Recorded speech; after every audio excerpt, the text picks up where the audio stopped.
Hey guys, Kurt from Time Machine Transport. So I got the heater core and the evaporator out, and it was a lot harder than I thought. So, and then that bolt that I had, the hell did I do with it? Oh, right here on this block here.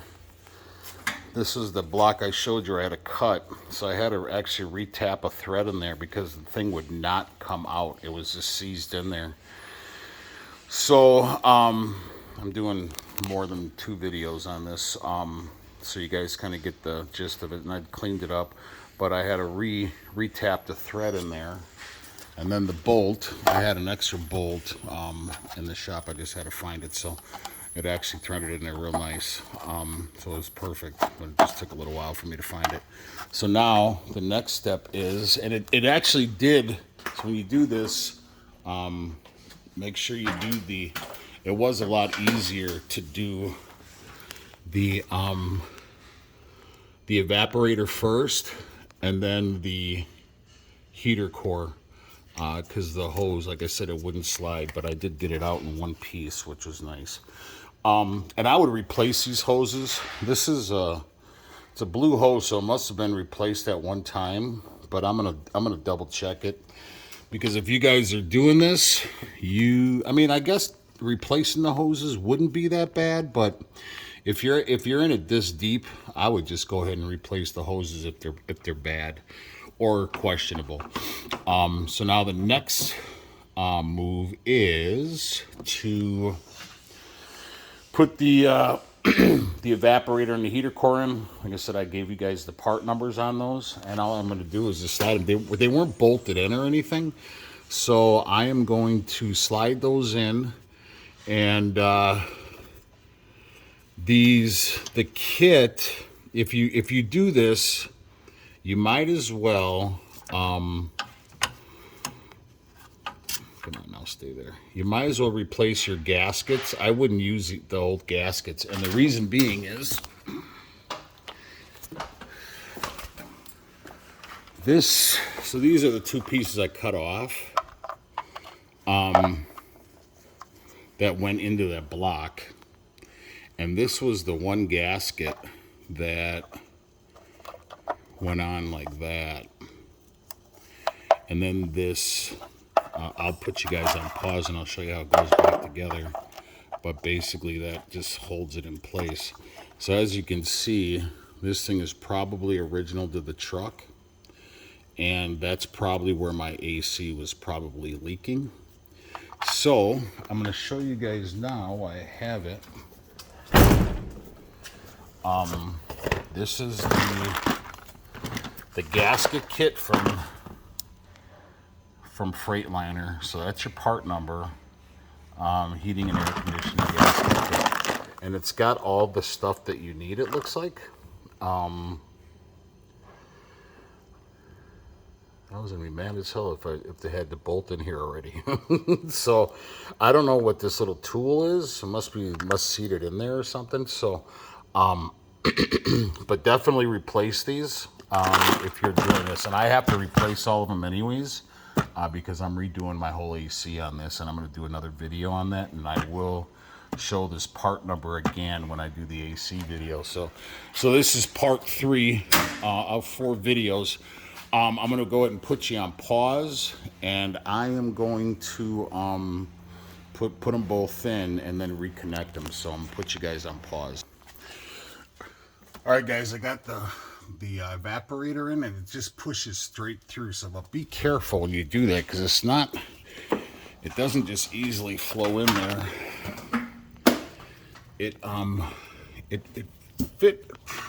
Oh shit! Did I bend that? I hope not. Shit. Oh damn! I did bend it. Son of a bitch.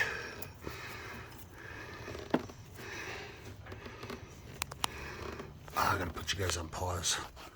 All right, so thank God it wasn't bad. It just kind of bent, but just be careful, because you can't put it in on an angle. It's got to go in straight. It's. I mean, I guess you could. Let's go inside. This if you had to, I guess you could take a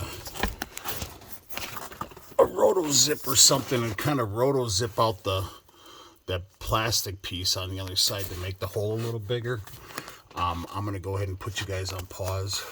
All right, now the heater core is a little trickier because you have these manifold lines, these air lines, and it's got to go in pretty straight. This is a tight fit here, so I'm going to grab the heater core and slide that in there. Like I said, nothing bolts down. You just push it right in and she fits. There's a little plate here, right here, that separates the two. All right, guys, it came with this blue, like a cover, but you can't slide it off. You got to take a utility blade and cut it off. All right, here it goes. I'm going to go ahead and shove these in there. And just like I said, just be careful. Don't bend the lines like I did. If you bend them too much, you're going to crack those and it's going to be worthless. Okay, guys, it's in. So that's pretty much it. I bent the fins a little bit, but I don't know. I don't think that really messes with the, I mean, you don't want to get crazy. I'll try to get a screwdriver and just kind of straighten them out a little bit, but it's a lot harder than I thought. It's a tight fit. But and then that's about what you want right there. Then what I'm going to do is after I put the hoses on, I'm going to grab some of that spray grate stuff and I'm going to spray the shit out of around those holes, those lines, to seal up any air coming in through there or bugs or whatever. So I'll spray that up. I'll show you guys how it looks afterwards, but I'll do that after I get all the lines in place, and I'll just spray the shit out of it to seal it up nice and neat. So now it's just a matter of putting it all back together. I can't do my dash until my Freightliner guy comes out, or I pick up the air switches tomorrow, because I'm going to redo all my air switches back there so I don't ever have to get it back in here and mess with it. So like I said, if you're getting to this point, you might as well redo everything so you don't ever have to open up your dash. And that's why these old Freightliners, their dashes get so tore up because of taking apart, re-putting back in, taking apart, putting it back together, so on and so on and so on. So, but anyways, so yeah, this is pretty much it. Like I said, I'm going to straighten these out, and then I will do a part 4 video once it's all put back together. And I'm not going to close up the dash until I make sure everything's working properly, and I'll show you guys how I'm going to seal up that gap up there by where the ductwork goes into the other ductwork there. So anyways, that's pretty much it for this part. The hardest part is over. It was harder than I thought, but if you're doing all this, you're probably saving yourself thousands of dollars on labor, at least a couple grand, I'd imagine. I mean, for a day's worth of work, I mean, it's well worth it. So anyways, I'm done gabbing. Please like and subscribe the video, or please like and subscribe the channel. Ciao.